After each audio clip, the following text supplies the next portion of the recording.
Passer à l'acte, le MAG prend de la hauteur aujourd'hui puisque je suis à Risoul, à 1850 mètres d'altitude. C'est ici que m'a donné rendez-vous maître Hervé Passe et ensemble, on va parler des résidences secondaires. Allez, suivez-moi, on est parti.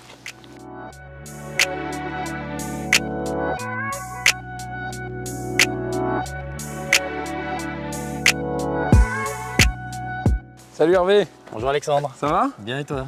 Je suis content de te retrouver pour un deuxième épisode ensemble. Moi aussi, ravi de t'accueillir ici. On a pris un peu de hauteur cette fois. C'est vrai. On est ici sur le domaine de la Forêt Blanche, un des plus beaux domaines des Alpes du Sud, 180 km de piste, la liaison entre les deux stations Vars et Risoul. D'accord. Alors c'est vrai qu'on est en ce moment hors saison, puisque du coup on est entre l'hiver et l'été. Oui, on est sur ce qu'on appelle les ailes de saison. Et effectivement, on est à mi-chemin entre l'été et l'hiver. Et parce que d'habitude, ici, je peux skier. Je suis sur la neige, je suis sur le front de neige. On est au démarrage du front de neige. Bon voilà, ici, dans quelques mois, ça va grouiller de monde. Bien sûr. Et les familles vont pouvoir venir en profiter.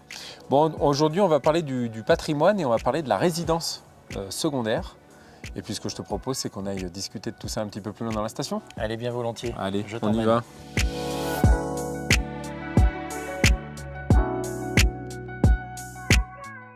Alors Hervé, quand on parle d'achat d'une résidence secondaire, forcément on parle avant tout d'un achat plaisir.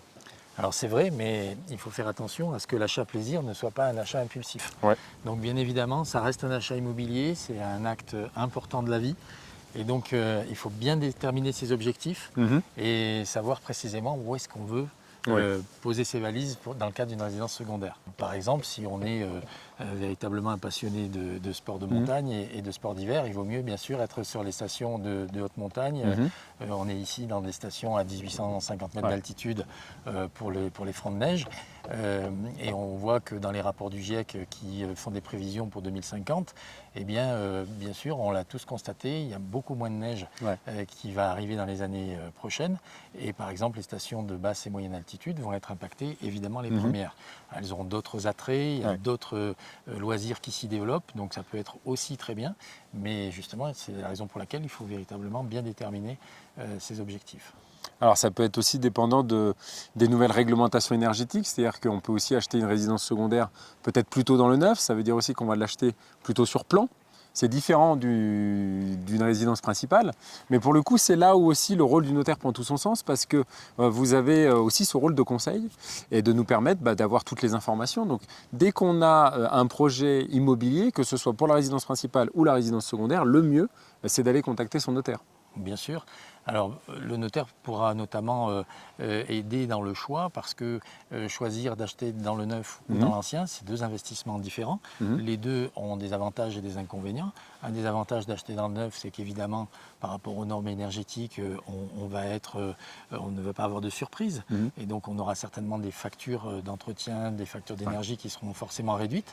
Ce n'est pas toujours le cas dans l'ancien. On a vu par exemple l'année dernière avec l'augmentation du prix du gaz, des augmentations multipliées par 6 de charges de copropriété dans certains immeubles. Donc c'est évidemment un des paramètres à prendre en compte.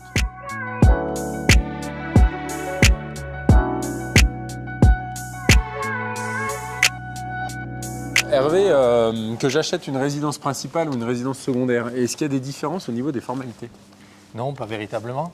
En réalité, c'est toujours un achat immobilier et les deux formalités sont exactement les mêmes. Là, par contre, on est quand même dans un contexte un petit peu différent parce qu'on est sur une station. Souvent, on a l'habitude de dire que dans les stations, on a aussi des résidences secondaires qui sont occupées par des résidents étrangers, souvent les Anglais ou les Italiens, parce qu'on n'est pas très très loin de l'Italie. Est-ce que pour eux, ça change quelque chose fiscalement? Est-ce qu'ils ont un régime spécial?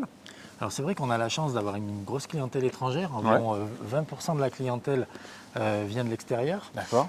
En réalité, il n'y a pas de différence fiscale au moment de l'acquisition. D'accord. Il peut y avoir parfois des différences au moment de la revente, puisque le régime des plus-values n'est pas forcément le même. D'accord. S'ils sont notamment en dehors de l'Union européenne, il y a un système de plus-value dégressif. Ok. Sinon, au niveau de l'achat, c'est exactement la même chose. Ah oui, les formalités sont les mêmes. La fiscalité est celle qui s'applique à tous les acquéreurs en France. D'accord. Donc pour eux, de ce point de vue-là, il n'y a pas de différence.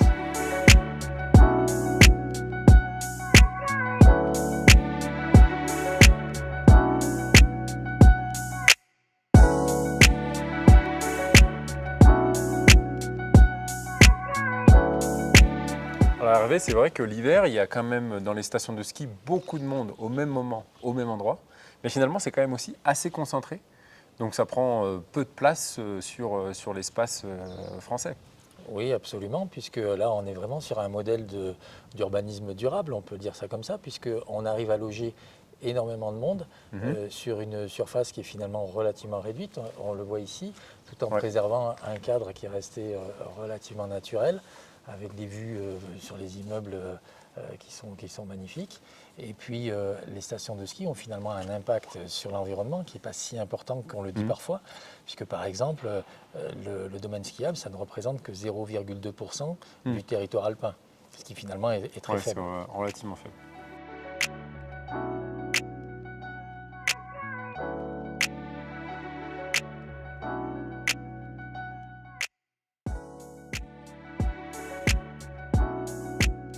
Merci beaucoup Hervé. Merci à toi Alexandre. Bon, on a passé un super moment, on a pris pas mal de hauteur aujourd'hui. Absolument, c'était un plaisir de te recevoir ici.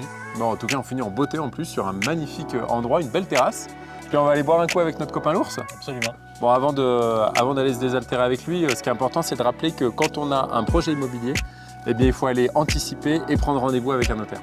Absolument, ça c'est vraiment fondamental. Anticiper, voir son notaire le plus tôt possible dès qu'on a un projet, avant même parfois d'avoir trouvé exactement le bon produit. Ça permet de déminer beaucoup de difficultés. Eh ben, merci beaucoup et puis à bientôt pour un prochain épisode. Merci à toi, à bientôt. Eh bien, quant à nous, on se dit également à bientôt pour un prochain épisode, en espérant que celui-ci vous ait plu. Vous avez cet épisode et plein d'autres sur le site passealacte.com. Allez, ciao.